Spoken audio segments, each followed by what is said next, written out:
Apa sih bedanya nilai tambah dengan nilai standar? Jadi banyak orang yang nggak paham apa itu nilai tambah dan apa itu nilai standar, dan akhirnya karena mereka nggak paham, akhirnya mereka salah dalam mengimplementasikan keduanya, yang akhirnya mereka kalah bersaing. Ya akhirnya bisnisnya nggak maju, akhirnya karirnya juga nggak naik, ya akhirnya hidupnya juga nggak berprogres, nggak grow, nggak tumbuh gitu.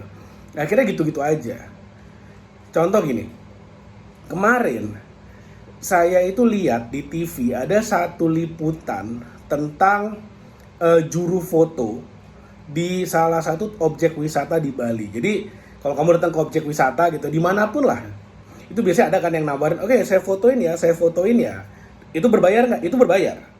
Dan it's okay, itu satu pekerjaan yang menurut saya sangat bermanfaat, apalagi buat turis-turis yang kemudian mereka traveling sendiri atau mereka traveling berdua dan ingin ada yang apa namanya, ada yang bantuin foto. Itu kan sangat berguna banget sebetulnya. Tapi kemudian yang salah adalah ketika mereka tidak mengerti apa itu nilai tambah dan apa itu nilai standar. Ketika nilai standar dianggap nilai tambah, akhirnya mereka kalah bersaing. Case-nya kayak begini. Anggap aja sekarang kamu adalah seorang juru foto ya. Karena ini contohnya juru foto. Kamu adalah fotografer di sebuah objek wisata ya. Kamu nawarin jasa foto kepada wisatawan yang datang. Nah, ketika kemudian si juru foto ini ditanya, si fotografer ditanya oleh si peliput si beritanya ini, apa nih yang kemudian bisa menjadi daya tarik sehingga para turis mau difotoin oleh bapak gitu kan, ditanya kan. Karena ini liputan berita saya nonton. Dan tau gak dia bilang apa? Oh, yang penting kalau saya itu memberikan pelayanan yang ramah, murah senyum kepada para turis. Man, sorry ya, with all due respect gitu ya, tanpa mengurangi rasa hormat, murah senyum dan ramah itu bukan nilai tambah. Itu adalah nilai standar. Kalau kamu sebagai seorang fotografer di tempat wisata tidak bisa memberikan pelayanan yang ramah, itu kamu di bawah standar. Sekali lagi, itu di bawah standar. Memberikan pelayanan yang ramah dan senyum kepada wisatawan itu adalah standar yang harus dilakukan. Itu bukan nilai tambah. Kenapa saya bilang bukan nilai tambah? Karena semua kompetitormu yang ada di sana juga pasti ramah dan murah senyum. Senyum dan ramah itu bukan nilai tambah. Sama seperti ketika kamu wawancara kerja. Oke? Wawancara kerja, kamu ditanya nih sama human resource-nya nih yang wawancara kamu nih. Kelebihanmu apa? Oh, saya orangnya disiplin dan tekun dan jujur. Itu bukan nilai tambah, men. Itu nilai standar. Semua orang yang hidup itu harus tekun, harus kerja keras, ya harus jujur. Itu nilai standar. Kalau kamu nggak jujur, itu nilai minus. Itu kamu di bawah standar.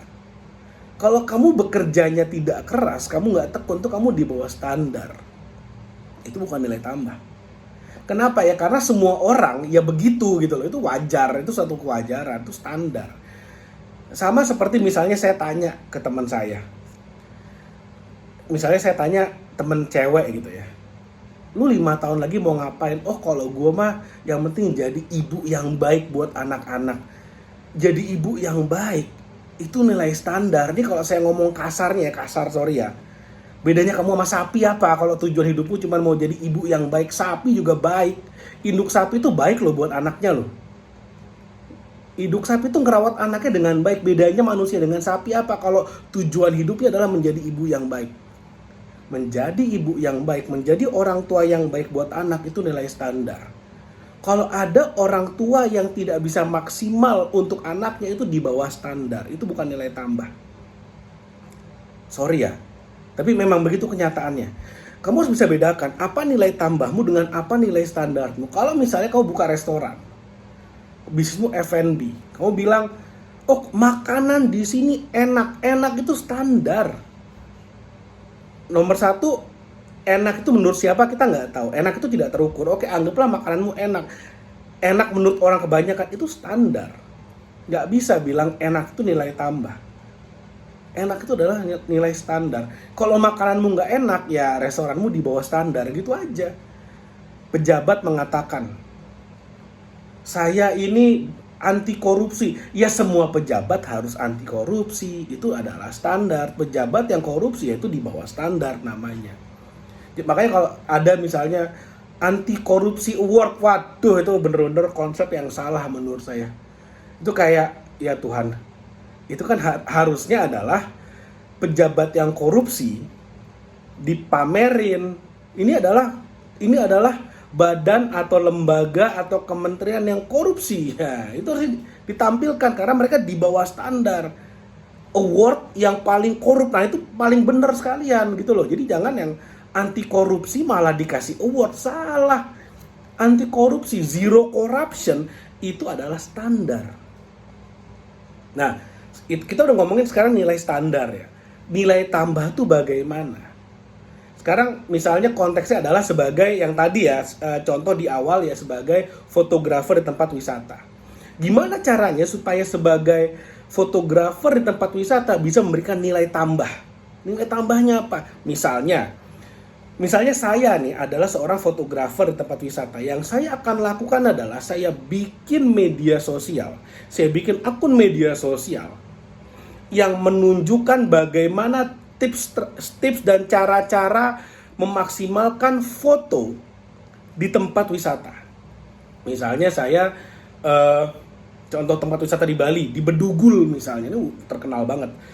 Tempat wisata di Bedugul. Saya adalah fotografer di Bedugul. Saya akan memberikan tips-tips gimana caranya mengambil foto yang bagus di Bedugul. Timingnya di mana, angle-nya bagaimana, spot-spot hidden gems-nya ada di mana. Jadi saya akan bikin tutorialnya. Saya gunakan TikTok, saya gunakan YouTube, saya gunakan Instagram, saya gunakan Facebook. Ingat loh, Facebook tuh penting loh. Kenapa? Karena Facebook itu yang menggunakan tuh adalah generasi di atasnya milenial. Apa tuh di atasnya milenial? Baby boomers.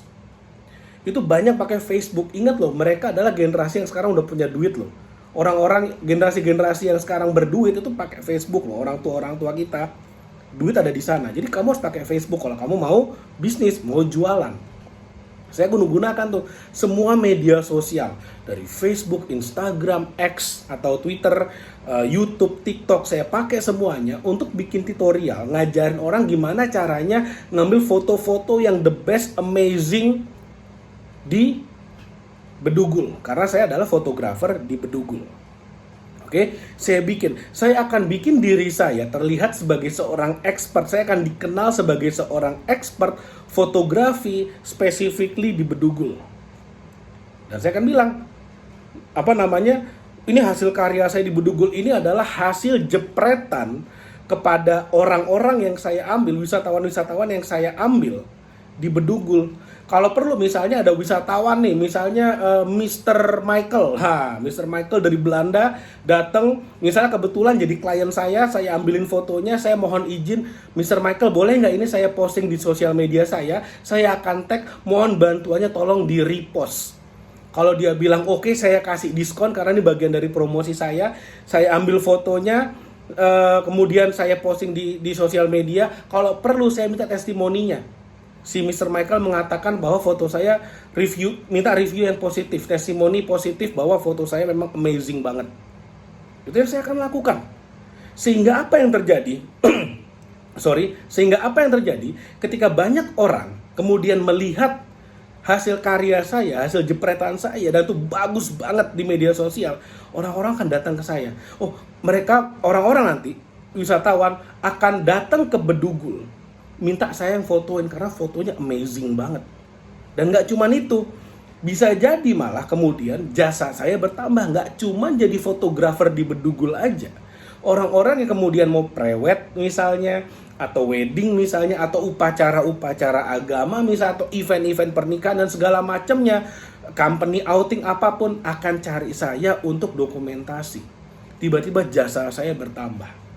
Kalau mau lebih dahsyat lagi adalah saya bisa bikin satu yang namanya online course tentang gimana caranya menjadi fotografer yang jago banget, yang bisa tahu komposisi foto itu bagaimana, timingnya, golden hour-nya tuh gimana cara nyariknya, angle-angle foto itu bagaimana, rule of three-nya bagaimana.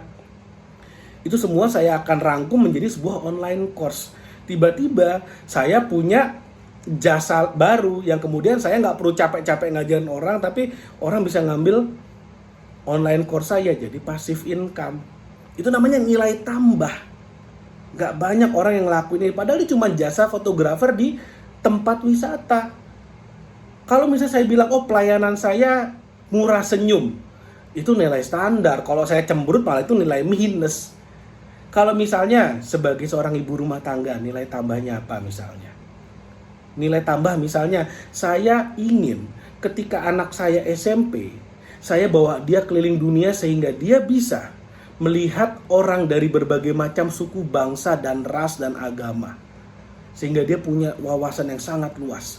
Saya ingin sekolahin dia, anak-anak saya, nanti ketika kuliah, di sekolah yang terbaik di dunia yang dia inginkan. Oh, itu nilai tambah. Karena nggak banyak yang bisa. Saya pengen anak saya ketika dia dari kecil, dia udah mengerti gimana caranya mengelola uang, gimana caranya membayar pajak, gimana caranya bisa menghasilkan passive income, ngerti mana itu aset, mana itu liability, mana itu kewajiban, gimana caranya punya hutang yang baik sehingga dia makin kaya. Itu nilai tambah. Banyak orang tua nggak ngerti yang kayak gitu-gitu. Jadi kalau kamu melakukan apa yang seharusnya orang lakukan, itu nilai standar. Tapi kalau kamu bisa memberikan apa yang banyak orang nggak bisa berikan, itu namanya nilai tambah. Seperti itu. Jadi kalau misalnya kamu wawancara kerja nih, nilai standar adalah ketika kamu bilang, saya adalah orang yang tekun, saya adalah orang yang jujur, saya kalau datang kantor pasti on time. Itu nilai standar, men. Kalau kamu datang kantornya telat-telatan, ya itu nilai minus. Nilai tambahnya apa? Kalau kamu bisa bilang kayak gini, ini nilai tambah nih. Bapak atau ibu nggak perlu bayar saya kecuali saya perform. Wah, itu nilai tambah tuh. Itu nilai tambah tuh, itu dahsyat itu. Itu powerful banget. Kalau saya ternyata tidak perform memberikan value sesuai dengan gaji saya siap rela tidak dibayar. Wah, itu nilai tambah itu. Kalau kamu bisa kasih nilai tambah, dimanapun kamu bisa hidup. Sekali lagi, kalau kamu punya nilai tambah, dimanapun kamu bisa hidup. Karena nggak banyak orang punya nilai tambah. Karena nggak banyak orang bisa memikirkan apa nih nilai tambah nih. Nggak banyak orang berani kasih nilai tambah ke dirinya supaya bisa memberikan nilai tambah itu kepada banyak orang di luar sana. Nggak banyak. Kebanyakan orang nilai standar dan dianggapnya nilai standar itu adalah nilai tambah. Itu salah besar. Mudah-mudahan apa yang saya share bermanfaat. Fokus tingkatkan nilai tambah. Fokus kepada added value. Tingkatkan skillmu, tingkatkan value-mu sehingga kamu bisa memberikan value kepada banyak orang, kamu pasti sukses. Thank you, mudah-mudahan apa yang saya share bermanfaat. Jangan lupa like video dan share video ini dan subscribe YouTube channel ini. Thank you, sampai ketemu lagi di video berikutnya.